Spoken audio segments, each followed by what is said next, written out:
Breaking news: a significant political crisis is brewing in the UK, with a stark division between Prime Minister Keir Starmer and King Charles threatening both the British government and monarchy. At the heart of the dispute is the UK's policy on Ukraine.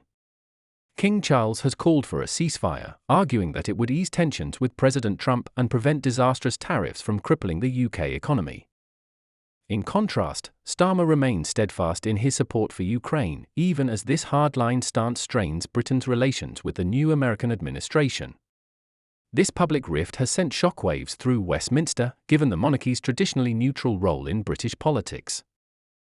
As tensions rise, the question arises, could this disagreement spark a constitutional crisis? King Charles appears poised to take unprecedented action to avert an economic collapse, but why is Starmer refusing to reconsider his position? With public opinion shifting, the Labour government faces its most significant crisis yet, as the Prime Minister's relationship with the King deteriorates. What began as a behind-closed-doors disagreement at Buckingham Palace has now escalated into a public spectacle, exposing deep divides within the UK's leadership. Concerned about the economic fallout from President Trump's threatened tariffs, King Charles has urged the Labour government to rethink its stance on Ukraine, warning that the tariffs could devastate key British industries and lead to severe hardship for many families. Sources close to the palace indicate that the King is frustrated with Starmer's unwillingness to consider a more diplomatic approach that might protect the UK's economic interests and its relationship with the United States.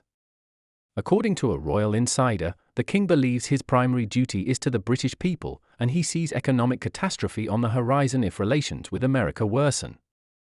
This marks a dramatic departure from the monarch's usual ceremonial role and has thrust King Charles into the midst of a political crisis. Starmer's victory in the 2024 general election, which ended 14 years of Conservative rule, was expected to bring stability. However, his government has been mired in crisis after crisis, with approval ratings plummeting to historic lows. The latest polling shows a net approval rating of 18% for Starmer, with only 30% of voters supporting him, compared to 48% who disapprove. The Ukraine policy dispute has exacerbated the situation, with many Britons now viewing King Charles as the more reasonable voice. Political analyst Elena Hastings observed, "It's unprecedented to see the monarch so publicly at odds with the government on a foreign policy issue.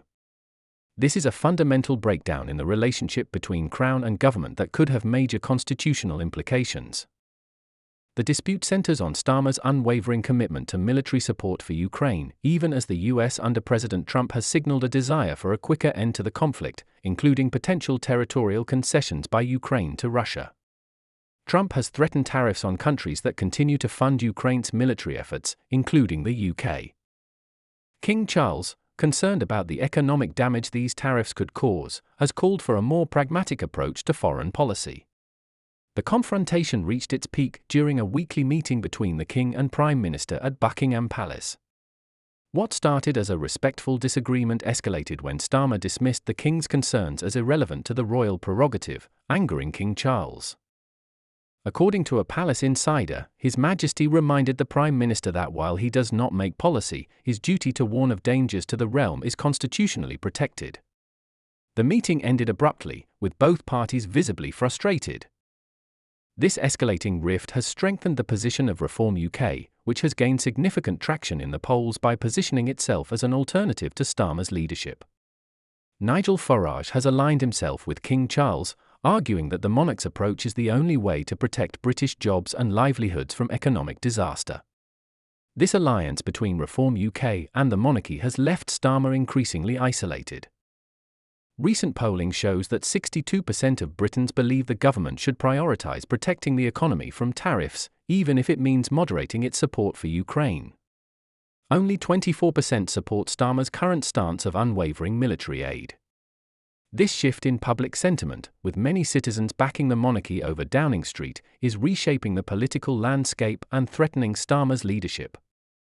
The economic stakes are high, with Treasury officials warning that Trump's tariffs could cost Britain up to £32 billion annually in lost exports and put over 400,000 jobs at risk.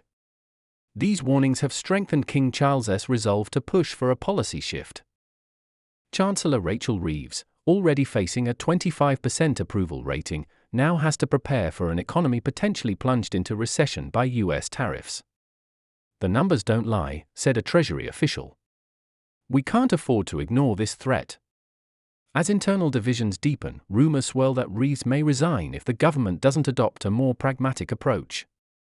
Military experts have also begun questioning whether continued support for Ukraine is still strategically sound for Britain. Former Chief of Defence Staff, Lord Richard Dannett, has suggested that British security interests must account for economic security as well, aligning with King Charles's stance. The constitutional implications of this standoff have sparked fierce debate. Some constitutional scholars argue that while the king cannot directly influence policy, there is a precedent for the monarch dismissing a prime minister who has lost the confidence of the public or parliament. This has caused anxiety among Labour MPs, with some privately considering whether Starmer's obstinacy could trigger a constitutional crisis. King Charles has surprised many by adopting a pragmatic approach to the Ukraine crisis.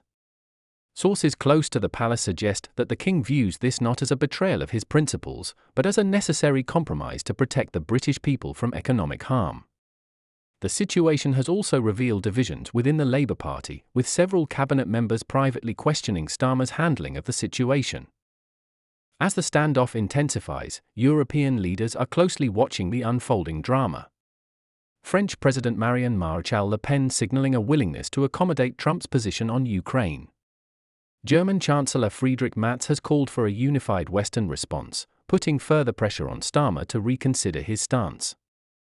Public opinion has shifted sharply, with many now supporting King Charles over Starmer. Massive protests in cities like Manchester, Birmingham, and Glasgow demand that Starmer change course on Ukraine. Reform UK has capitalised on the moment, holding rallies under the banner Standing with the King, drawing large crowds from traditional Labour constituencies. As Starmer's position becomes increasingly untenable, Downing Street is in crisis mode. Senior advisors have warned that opposing both the King and President Trump is politically disastrous. One leaked memo from Starmer's chief strategist bluntly stated, "There is no scenario where directly opposing both the King and President Trump ends well for us." The economic fallout could irreparably damage Starmer's credibility. Sources close to the Prime Minister suggest he remains firm, seeing any compromise as an unacceptable concession to royal influence in politics. The growing calls for constitutional action from King Charles have sent shockwaves through financial markets, with the pound falling and business leaders urging political stability. In the coming days, the situation will likely reach a breaking point, with Britain facing a critical decision about its Ukraine policy, its economic future, and the balance of power between the Crown and Parliament. The next 48 hours could reshape British politics for generations to come. To stay updated on the latest developments, don't forget to like this video, subscribe to my channel and turn on notifications. Thank you for watching, and we'll be back with the next update.